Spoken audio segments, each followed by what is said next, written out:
ভারতের জনপ্রিয় গায়িকা মোনালি ঠাকুর একের পর এক হিট গান উপহার দিয়ে জায়গা করে নিয়েছেন কোটি ভক্তের হৃদয়ে। ব্যক্তিগত জীবন নিয়ে বেশ আলোচিত এই গায়িকা, তবে এবার শোনা গেল সংসার ভাঙনের সুর। 2017 সালে বিয়ে করেছিলেন সুইজারল্যান্ডের রেস্টুরেন্ট ব্যবসায়ী মাইক রিক্টারকে। ভিনদেশী এই প্রেমিককে বিয়ে করলেও বিষয়টি গোপনই রেখেছিলেন মোনালি। 2020 সালে এক ভিডিও বার্তায় বিয়ের কথা সামনে আনেন তিনি নিজেই। শুরুতে সব ঠিকঠাক থাকলেও এখন সম্পর্কে দেখা দিয়েছে জটিলতা। তাদের প্রেম কাহিনী ছিল যেন সিনেমার মতো।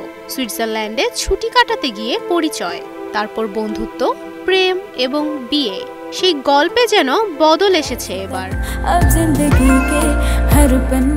দীর্ঘদিন ধরেই সামাজিক যোগাযোগ মাধ্যমে স্বামীর সঙ্গে কোনো ছবি পোস্ট করেন না মোনালি।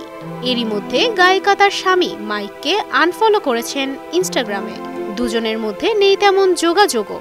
তবে এখনও কোনো আনুষ্ঠানিক বিবৃতি দেননি মোনালি ঠাকুর। অবশ্য নীরবতাতেই প্রকাশ পায় অনেক কিছু। 2024 সালে মোনালির মায়ের মৃত্যুর আগেই স্পষ্ট হয়ে গিয়েছিল সবকিছু। সেই সময়ই তিনি তার স্বামীর সঙ্গে সব ছবি মুছে ফেলেন। মোনালি ও মাইকের দাম্পত্যে যে ফাটল ধরেছে তা ছিল একেবারে স্পষ্ট। ভারতীয় সংবাদ মাধ্যমের খবর, লং ডিস্টেন্স বিয়ের কারণে মোনালি ও তার স্বামীর মধ্যে তৈরি হয়েছে দূরত্ব, আর সেই কারণে দুজন সিদ্ধান্ত নিয়েছেন আলাদা হওয়ার। পেশাগত জীবনে মোনালি ঠাকুর এখনো নিজের জায়গায় অটুট।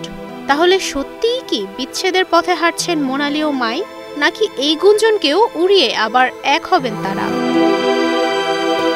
তুবাইশি বুশরা, স্টার নিউজ।